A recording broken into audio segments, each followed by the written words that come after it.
जो अमरीकी सदर ट्रंप है उन्होंने ईरानी अवाम से भी अपील की है कि आप अपनी रजीम से तंग हैं, हमने हमला कर दिया है, अब ये वक्त है आपका एक्शन लेने का, आप सड़कों पर निकल आएं और बगावत कर दें इस रजीम के खिलाफ। अमेरिका में जो शाह ऑफ ईरान के बेटे हैं, जो अमेरिका में आप सबको पता है मुकीम हैं, उन्होंने कहा है कि जैसे ही ग्राउंड पर रजीम चेंज होती है तो हम तैयार हैं, हम वहां जाएंगे, हुकूमत कायम करेंगे और ईरानी लोगों को जो है वो बेहतर गवर्नेंस का मौका हमें जब मिलेगा तो उनको बेहतर गवर्नेंस हम देंगे।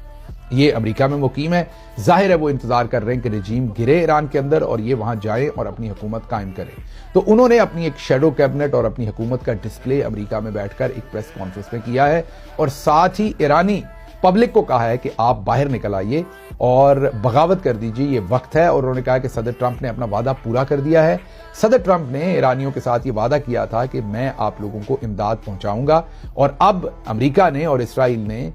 ईरान पर हमला कर दिया है तो इस रजीम के खिलाफ अमेरिका और इसराइल ने आपको इमदाद पहुंचा दी है।